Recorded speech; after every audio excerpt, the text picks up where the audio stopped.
Italy's brilliant Prime Minister Giorgia Meloni rolling her eyes when the Chancellor of Germany tries to lecture Trump. And let's try to put pressure on Russia, because the credibility of these efforts we are undertaking today, are depending on at least a ceasefire from the beginning of the serious negotiations from next step on. So I would like to emphasize this aspect and would like to see a ceasefire from the next meeting, which should be a trilateral meeting wherever it takes place. It's certainly not the first time she's been caught on camera rolling her eyes during high-level meetings. What do you make of that reaction? Well, I think you're correct about her rolling her eyes. It's not the first time, but also it was also the grimace caught my attention, the way she's pursing her lips with a grimace at what he was saying. I actually remembered that when Trump was introducing all of those leaders at the beginning of the meeting, it actually fascinated me how he did, compliment each one. And he said that Keir Starmer was his friend and is doing a good job. I don't know how he thinks he's doing a good job or where he thinks he's doing a good job. But so certainly, Giorgia Meloni, she is obviously doing very well in Italy and just what Italy needs. And I think she was disgusted, and you can see that on her face.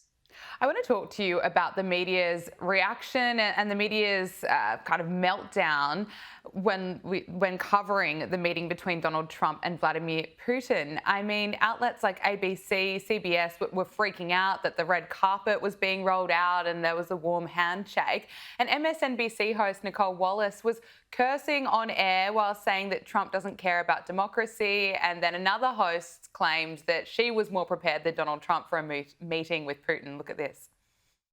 The possibility of sanctions, it is not clear that any of that was discussed. It is possible we were more prepared for this meeting than he was. Oh, you probably take that to the bank. I mean, even from MSNBC and looking at their standard of coverage, which is pretty low, they're just outrageous claims. Well, you know what, Gabriella? They can whine all they want. They can complain all they want. Biden never got this done. Putin went into Crimea under Obama's watch and nothing was done. And that gave him the signal that anytime there's a Democrat in the office, you can do what you want, because certainly he did not make an incursion while President Trump was in office in his first term in 2016. Crimea happened in 2014. So they can whine all they want. Like I said, it's the Democrats' basically fault for letting Putin, give me a naughty child and I'll give you a weak parent. And we had a weak presidency with Obama and Biden in terms of things abroad, and that's the result. I want to talk to you about what's been happening in the UK over the weekend. Hundreds of protesters gathered near an asylum hotel after a migrant in his 20s was arrested on suspicion of assault. Now, The Sun reports that 6 demonstrators were arrested during the protest outside the Britannia Hotel. But Hilary, it really seems like there is a lot of frustration in the UK at the moment. It was reported last week that 50,000 illegal migrants have crossed the channel since Keir Starmer took office, and there's not a lot of signs that this is going to slow down. You're correct there. I was in the UK recently to be on GB News in studio. And one of the things I can tell you is it was all I could do when I was going through customs, although now it's the machines, there's no human beings.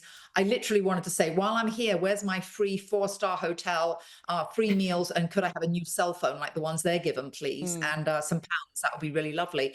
No, it's a sin that the British taxpayer is paying for this. And I can tell you what's getting even worse is now the government has seen all these protests outside these migrant hotels, and they're 4-star hotels, Gabriella, and they have gaming sets and televisions and game rooms. The only thing that's worse than that is the British government realizes where you have obviously an intense amount of migrants in an easily identified building. Now, instead, what could be worse than that? What they're doing is they're offering landlords 5-year contracts, more money than they'd ever make, and paying for all repairs and improvements to their property. If you're a property owner, how on earth do you say no to that deal? Meanwhile, the British taxpayer, the British citizen, can't find accommodation. There's a housing shortage. And so now the rental market will be consumed by the policies of the two-tier Keir government. And that is despicable. And there's going to be more surveillance as that unfolds, as well as what you mentioned earlier, which was the crime.